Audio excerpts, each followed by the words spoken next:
여러분, 세상의 기업이나 국가 조직도 열심히 일하는 사람에게는 어떤 보상을 줍니다. 인센티브를 주거나 승진을 시켜서 명예로운 보상을 주기도 하죠. 그런데 우리 예수님께서도 마찬가지로 주님을 위해서 열심히 일하는 사람들에게 엄청난 하늘의 보상을 주신다는 것, 여러분 아세요? 오늘 본문을 보면 우리 지난주 말씀 기억나시죠? 이 70명의 제자들이 이제 전도 여행을 마치고 돌아와 예수님께 승전 보고를 할 때에 주님께서 주시는 하늘의 보상을 우리가 볼 수 있습니다. 17절 같이 읽겠습니다. 시작. 70인이 기뻐하며 돌아와 이르되 주여 주의 이름이면 귀신들도 우리에게 항복하더이다. 먼저 주님이 주시는 하늘의 보상, 그 첫 번째 바로 기쁨입니다. 기쁨으로 돌아왔다라는 거예요. 여러분, 이 70명이 예수님의 명령을 받고 흩어졌을 때에는 아마 두려운 마음 가운데 흩어졌을 거예요. 안 그랬겠습니까? 지난주 3절 말씀 기억나시죠? 내가 너희를 보냄이 어린 양을 어디 가운데? 이리 가운데 보낸 것 같다라는 것입니다. 이 말을 듣고 얼마나 불안한 마음과 두려움 가운데 그 길을 갔겠냐고요. 야, 우리가 가는 길이 죽음의 길인가 보다. 이 때 쏘기란다. 아마 순종하는 그런 마음을, 순교하는 그런 마음으로 아마 그 길을 떠났을 것 같아요. 그런데 돌아올 때의 이들의 표정이 어땠다는 것입니까? 17절에 보니까 70인이 기뻐하며 돌아왔대요. 그 고생을 했는데도 얼굴이 평화로워요. 기쁨이 가득 차 있어요. 희한한 일이죠. 주님 나와 동행을 하면서 나를 친구 삼으셨네. 우리 서로 받은 그 기쁨은 알 사람이 없도다. 지금 이 70명의 제자들이 그랬다는 거예요. 여러분, 이리 때 속에 들어갔다 왔으니 얼마나 말 못할 고생들 다 하고 왔겠습니까? 누가는 이 70명이 어디 가서 얼마나 오래 누구에게 사역을 했는지는 정확하게 밝히진 않아요. 그런데 다만 우리가 아는 것은 그렇게 고생을 하고 왔는데 얼굴에 뭐가 있었다고요? 기쁨이 있었대요. 이 기쁨이 헬라어로 카이입니다. 근데 이 카이가 은혜라는 단어 카리스에서 나온 단어예요. 그러니까 이 기쁨은 어떤 기쁨이냐? 상황에 따라 흔들리지 않는 기쁨인 거예요. 내 마른 길을 걸어가도 내 안에 은혜가 넘쳐서 기쁜 거예요. 상황이 좋아, 일대 속에 들어갔다 왔는데 상황이 뭐가 좋아요? 근데 그 상황에 빼앗기지 않는 은혜의 기쁨이 70명 가운데 넘쳤다는 것입니다. 이게 우리가 본질적으로 추구해야 될 그 기쁨 아닙니까? 사랑하는 성도 여러분, 우리가 힘든 일을 해도 하나님의 일을 하면 해보지 않은 사람은 알 수 없는, 알 사람이 없도다. 그 진정한 기쁨이 보냄을 받은 저와 여러분 가운데 임하게 되어지는 줄을 믿으실 수 있기를 간절히 소망합니다. 아멘. 그래가지고 이 예수님을 만나자마자 이구동성으로 터뜨린 말은 바로 이것이었습니다. 17절, 주여 주의 이름이면 귀신들도 우리에게 항복하더이다. 여기서 중요한 게 주의 이름이란 이 말이에요. 주의 이름이면 귀신들도 항복했다는 거예요. 그러니까 귀신이 자신들에게 항복했던 이유가 뭐라는 겁니까? 우리가 예수님의 이름을 앞장세웠기 때문이라는 겁니다. 여러분, 바로 이것이 이번 전도 여행에서 체험했던 70명의 제자들의 총체적인 보고였어요. 예수님의 이름에 정말 힘이 있더군요. 예수님의 이름을 붙들고 나가니까 안 되는 것이 없었습니다. 이것을 실제로 체험했던 것이에요. 가기 전에는 반신반의했거든요. 그런데 현장에 나가보니까 예수님의 이름이 능력이거든요. 모든 이름 위에 뛰어난 이름이거든요. 그 주님의 이름만 붙들고 나가면 안 되는 게 없거든요. 어떤 악한 귀신도 다 쫓겨갑니다. 병마가 물러갑니다. 잃어버렸던 영혼들이 돌아옵니다. 구원의 능력이 나타나는 것이에요. 모든 이름 위에 뛰어난 온 천하 만물 우러러 높임을 받으실 예수 이름의 권세와 능력을 현장에서 확인하고 왔다는 거예요. 할렐루야. 아멘. 여러분도 예수의 이름에 능력이 있음을 믿으십니까? 아멘. 귀신도 벌벌 떨게 한 그 능력이 예수님의 이름 가운데 있습니다. 따라서 우리의 인생 가운데 가장 중요한 것은 무엇이냐면 예수 이름의 권세와 능력인 거예요. 우리 사도행전 4장 12절 말씀 시작. 다른 이로서는 구원을 받을 수 없나니 천하 사람 중에 구원을 받을 만한 다른 이름을 우리에게 주신 일이 없음이라 하였더라. 사랑하는 성도 여러분, 교회에는요 예수님의 이름에 능력이 있어야 돼요. 아멘. 하나님의 사람에게는요 예수 이름이 주시는 영적인 능력이 있어야 돼요. 검은 띠를 달고 실력이 없어 봐요. 그건 폼입니다. 마찬가지예요. 군복 입고 계급장 달았다고 다 군인입니까? 아니잖아요. 전쟁터에 뛰어들어서 싸울 수 있는 능력이 있어야 진짜 군인 아니겠습니까? 여러분, 단순히 교회 교적부에 내 이름이 올려져 있다고 다 하나님의 군대 아니에요. 목사, 장로, 권사, 집사 직분 받았다고 다 그리스도의 군대 아닙니다. 능력, 오늘 저와 여러분 가운데 예수님의 이름의 능력, 그 능력의 권세가 있어야만이 우리가 다 그리스도의 군대인 거예요. 보세요. 능력 없는 직분자들 얼마나 많이 있습니까? 직분뿐인 무능한 성도들 얼마나 많이 있어요. 예수 이름의 능력이 없으면 우리요 보냄받은 자로서의 사명 절대 감당 못합니다. 따라서 우리가 세상 속에서 보냄받은 삶을 살아갈 때 여러분 기억하세요. 우리에게 다른 무엇보다도 가장 절실하게 필요한 것은 바로 이 예수님의 이름의 능력인 거예요. 이것을 우리가 구해야만 되는 것입니다. 왜냐? 그 이유가 18절 말씀에 나와 있죠. 저와 같이 읽겠습니다. 18절 시작. 예수께서 이르시되 사탄이 하늘로부터 번개같이 떨어지는 것을 내가 보았노라. 지금 이 예수님의 이 말은 우리를 대적하는 자가 있다는 것입니다. 그 이름이 구체적으로 나오는데 뭐라고 나오죠? 사탄. 사탄이라고 소개가 되어지고 있어요. 지금까지는 이 누가복음에서 여러분 다른 이름으로 불렸거든요. 어떤 이름인지 아세요? 마귀. 마귀라고 지금까지 적혔어요. 마귀라고 계속 불렸다가 오늘 본문에서 처음으로 사탄이라는 명칭이 사용이 되어집니다. 그렇다면 여기서 질문. 여러분, 마귀와 사탄의 차이점이 뭡니까? 다른 점이 뭐예요? 목사님, 그놈이다 그놈이죠. 맞아요. 그놈이다 그놈인데 여러분, 마귀는 고발자라는 뜻을 가지고 있어요. 그러니까 고소하는 자입니다. 그러니까 마귀라는 이름은 법정 용어예요. 존경하는 재판장이신 하나님, 여기 있는 저 암흑의 성도가 이런저런 죄를 저질렀습니다. 꼬아 바치는 거예요. 일러 바치는 거예요. 고소합니다. 하나님 어떻게 하실 거예요? 고소하는 자가 바로 마귀예요. 그러면 사탄이란 이름의 뜻은 무엇이냐? 여러분, 사탄이란 이름은 대적이라는 뜻을 가지고 있어요. 원수라는 뜻을 가지고 있어요.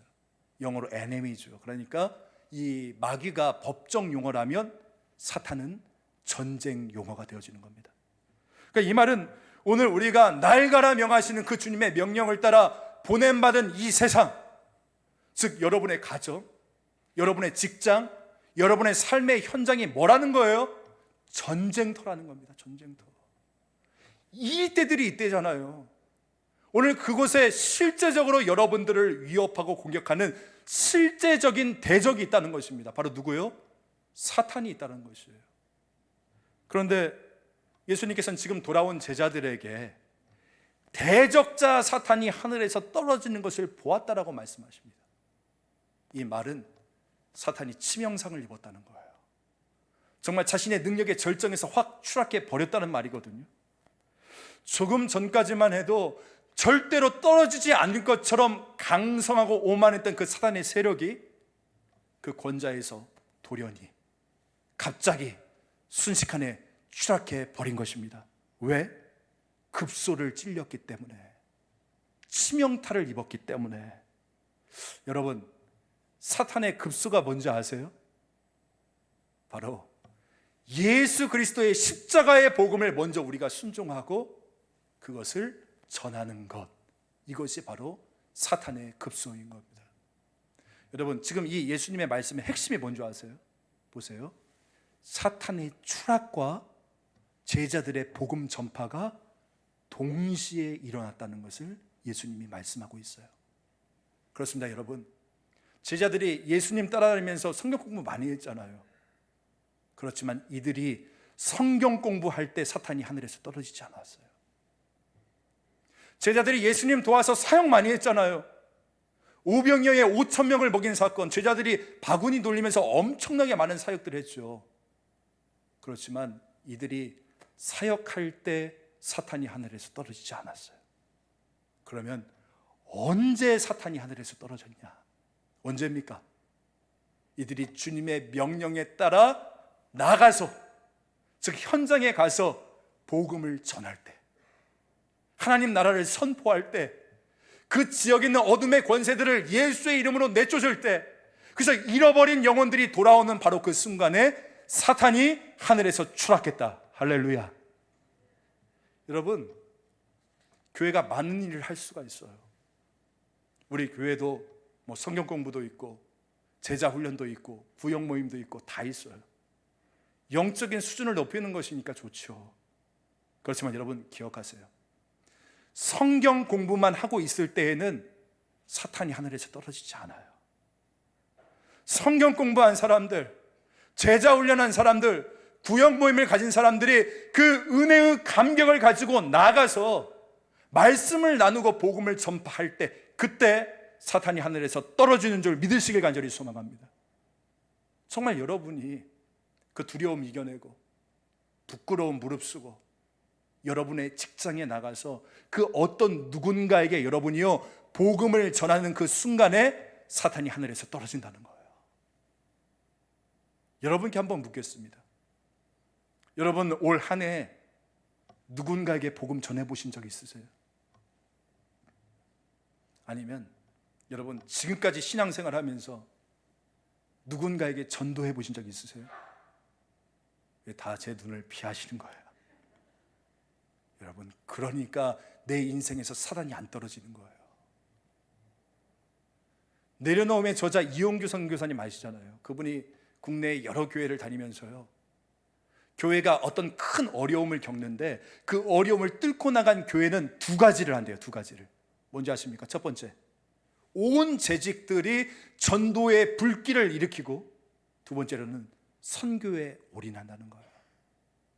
그러니까 이 개인 전도와 선교에 대한 열정들을 다시 회복함으로써 하나님께 헌신하면 그 교회를 시험 들게 하는 어둠의 권세들이 사라진다는 것입니다. 믿습니까? 아멘. 제가 그 얘기를 들으면서 어떤 생각이 든 줄 아세요? 그래, 우리 염창중앙교회는 이 코로나의 위기의 상황 가운데서도 제대로 가고 있구나. 그래서 제가 깨달았어요. 여러분께 권면합니다. 위축되지 마세요. 여러분, 우리가 조심은 하되 위축돼서는 안 됩니다.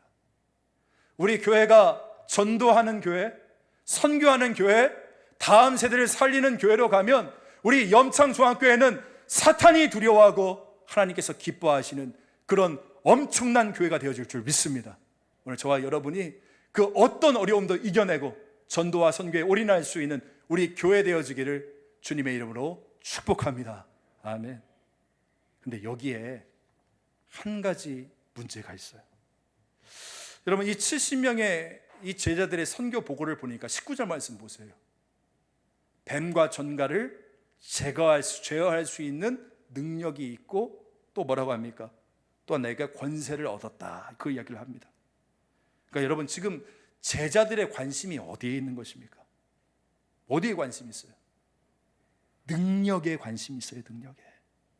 주님, 오늘 내가 이렇게 능력을 행했습니다. 오늘 내가 이런 권세를 행했습니다. 이런 역사가 일어나더군요. 여러분, 뭐가 잘못됐습니까? 사실 잘못된 건 없어요. 우리에게 능력과 권세가 많은 거, 이것은 뭐 우리가 잘못한 거 아니죠. 전혀 문제가 아닙니다. 오히려 좋은 거예요. 감사해야 될 것이에요. 그런데 다만 우리의 관심과 주님의 관심이 좀 다르다는 겁니다. 이것을 우리가 기억할 필요가 있어요. 무슨 말이냐? 여러분, 지금 우리 예수님의 가장 큰 관심은 어디에 있습니까? 우리 20절 말씀 같이 한번 볼까요? 20절 시작. 그러나 귀신들이 너희에게 항복하는 것으로 기뻐하지 말고 너희 이름이 하늘에 기록된 것으로 기뻐하라 하시니라. 여러분, 주님의 관심은 능력이 아니라 어디에 있어요? 생명에 있어요. 능력이 아니라 생명이 있단 말이에요. 얼마나 놀라운 능력을 행했느냐가 아니라 얼마나 많은 이름이 하늘의 생명책에 기록되어 있는가. 우리 주님의 관심은 거기에 있고, 이것이 바로 우리 주님께서 원하시는 선교 보고라는 겁니다. 예전에 제가 섬겼던 교회에서 한 선교사님이 선교 보고를 한 적이 있어요. 현지에서 멋진 교회를 건축하셨거든요.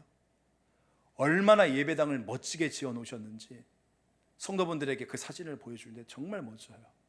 멋지게 지어진 예배당의 사진과 또한 지금 지어져 가는 학교의 건물의 사진과 또한 땅이 몇 평인지, 재정은 어떻게 흑자인지, 선교 사업은 어떻게 이루어지고 있는지를 쫙 보여주세요. 그런데 그 멋진 예배당에서 하나님을 뜨겁게 예배하는 현지인들의 사진은 없는 거예요. 멋지게 지어진 학교의 건물의 사진은 있는데 그 학교 재학생들이 지금 어떻게 하나님을 예배하고 있고, 그 졸업생들이 어떻게 자신의 삶의 현장에서 하나님의 나라를 확장시키고 있는지 그런 사진은 없는 거예요. 한 권사님이 질문했어요. 선교사님, 그러니까 선교사님의 사역을 통해서 구원받은 사람은 몇 명입니까? 여러분, 오늘 우리도 예배 후에 DVC 선교 보고가 있는데 우리가 봐야 될 것은 바로 염창중앙교회의 이름이 얼마나 드높여져 있는가. 대형교회도 하지 못하는 일을 우리가 하고 있다, 이것을 우리가 자랑하고 여기에 관심을 두고 있는 것이 아니라 학생 숫자가 몇 명이냐, 재정이 얼마나 흑자냐, 어떤 좋은 프로그램을 가지고 있느냐가 아니라 오늘 저와 여러분의 헌신과 섬김을 통해서 하나님의 그 생명책에 기록된 이름이, 그 구원받은 영혼들이 몇 명이냐 되는가. 지역사회에 얼마나 많은 교회가 DVC를 통해서 세워졌는가.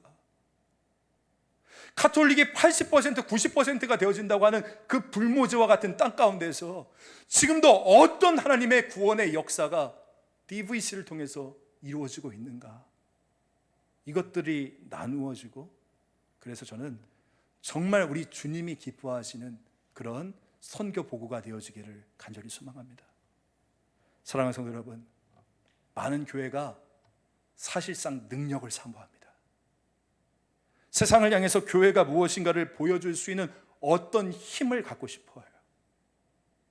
그래서 교회 안에 부자가 몇 명이냐, 사업가와 정치가가 몇 명이냐, 의사와 교수와 같은 엘리트가 몇 명이냐, 교인 수가 몇 명이냐, 재정이 얼마냐, 늘 목사들끼리 만나면 그런 얘기예요. 근데 여러분, 우리가 추구해야 될 본질적인 가치는 바로 무엇입니까? 바로 이 예수님의 마음인 줄 믿습니다. 너희 이름이 하늘에 기록된 것을 기뻐하라는 거예요. 그래서 기록되었다는 말은 여러분 새겨졌다는 말이거든요. 이사야 49장 16절 말씀. 내가 너를 내 손바닥에 새겼고 아무도 빼앗을 수 없고 아무도 지울 수 없고 결코 분실될 수 없는 그 주님의 손바닥에, 이 하늘의 생명책에 오늘 너희의 이름이 기록된 것을 기뻐하라. 주님이 말씀하시는 거예요. 여러분, 이것이 이 땅에 있는 모든 교회가 추구해야 될 본질적인 가치인 줄 믿습니다. 따라서 목회자는 이 교회 교적부에 있는 이 사람이 과연 하늘의 생명책에 기록된 사람인가를 확인해야 되는 거예요. 우리 부모님들 계시죠? 우리 호적에 있는 내 자식들이 과연 하나님의 그 생명책에 기록된 이름인가를 놓고 여러분 기도하셔야 되는 것입니다. 잊지 마세요. 능력 있는 교인이 많아서 교회가 능력을 발휘하는 거요? 이거 예수님이 원하시는 가치 아니에요. 저는 우리 염창중앙교회가 돈 많은 사람만 대우받는 교회가 되지 않기를 간절히 소망합니다. 대신에 정말 여기 있는 저와 여러분이 구원받은 하나님의 사람들인가, 예수님을 아는 사람들인가, 그 예수님을 알고 그 예수님을 믿고 있는가, 능력 있음에만 기뻐하는 것이 아니라 얼마나 하늘의 생명책에 우리의 이름이 기록되어 있는가를 기뻐할 수 있는, 그래서 그 기쁨을 추구하며 나갈 수 있는 우리 교회가 되어지기를 주님의 이름으로 간절히 소망합니다. 이제 이 70명의 선교복을 다 들으신 예수님께서는 이렇게 감사 기도를 드리시죠. 우리 21절과 22절 같이 한번 읽을게요. 시작. 그때에 예수께서 성령으로 기뻐하시며 이르시되 천지의 주제이신 아버지여, 이것을 지혜롭고 슬기 있는 자들에게는 숨기시고 어린 아이들에게는 나타내심을 감사하나이다. 옳소이다. 이렇게 된 것이 아버지의 뜻이니이다. 내 아버지께서 모든 것을 내게 주셨으니 아버지 외에는 아들이 누구인지 아는 자가 없고 아들과 또 아들의 소원대로 계시를 받는 자 외에는 아버지가 누구인지 아는 자가 없나이다 하시고. 본문에서 정말 중요한 부분입니다. 이 부분은 잘 저와 함께 따라가셨으면 좋겠어요. 여러분, 하나님의 생명책에 기록된 이름에게는 하나님이 주시는 선물이 있어요. 선물. 그것이 무엇이냐? 바로 하나님의 나타내심입니다. 21절, 이것을 지혜롭고 슬기 있는 자에게는 숨기시고 어린 아이들에게는 뭐 한다고요? 나타내심이라 했어요. 이 나타내심이라는 단어가 헬라어로 아포칼룹토입니다. 아포칼룹토라는 단어로 쓰였어요. 똑같은 단어가 여러분 22절 말씀에도 쓰였거든요. 한번 여러분의 성경을 보면서 한번 찾아보실래요? 22절. 지금 보여주면 안 되는데 저 답인데. 22절 보세요. 22절 똑같은 단어가 쓰였어요. 좀 이상하죠?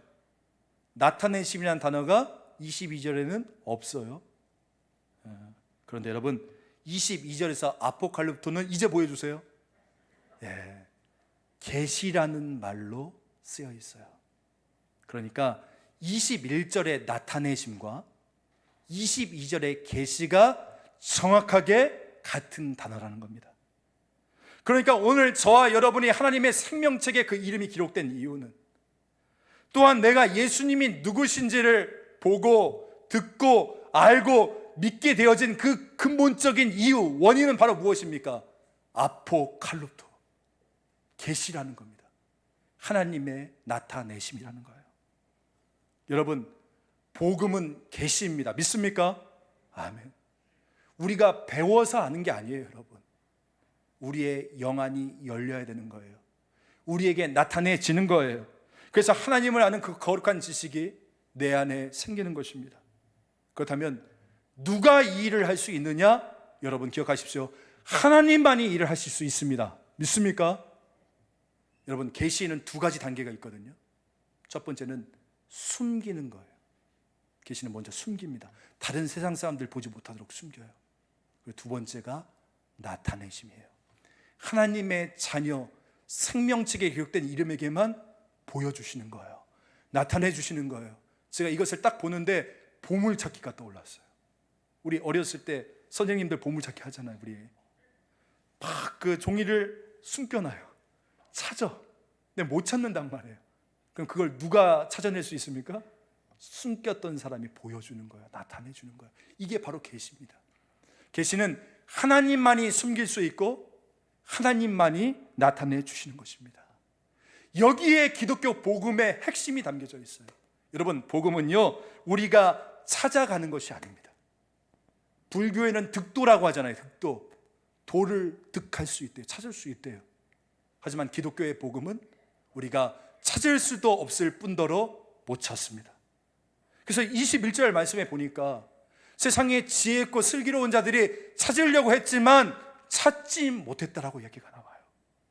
여러분, 복음의 비밀은요, 감춰진 말씀의 계시는요, 우리 자신의 힘으로는 찾을 수가 없어요. 하나님이 숨기시면 우리는 찾을 수가 없다는 거예요. 세상에 지혜롭고 슬기로운 자 100명 모아두고 찾아보라고 하십시오. 찾을 수 있나? 하나님이 숨기시면 아무도 못 찾습니다. 그런데 이게 중요한 거예요.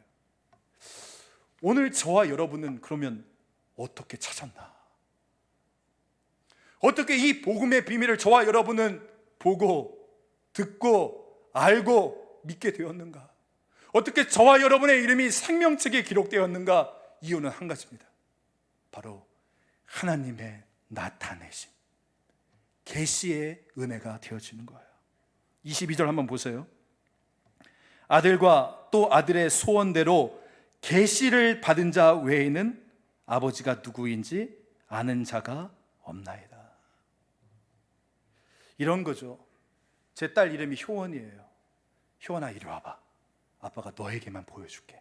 그리고 제 딸에게만 탁 보여주고 닫는 거예요.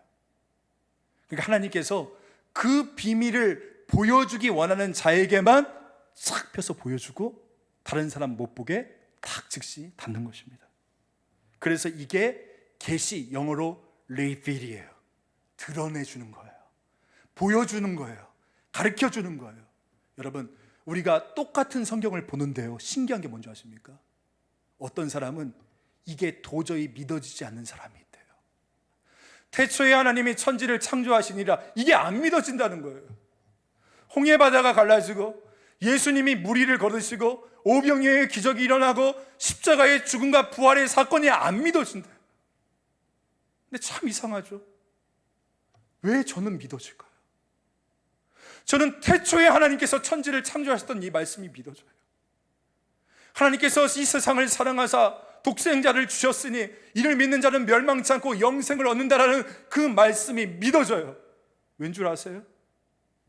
하나님의 나타내심, 제 영안을 열어주셔서 이 복음의 비밀을 보게 하시고 듣게 하시고 알게 하시고 믿게 하셨기 때문 아니겠습니까?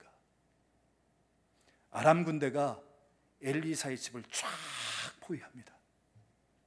이스라엘의 모든 능력이 엘리사에게 온다는 것을 알고 아람의 왕이 군대를 보내서 그 엘리사의 집을 포위해요.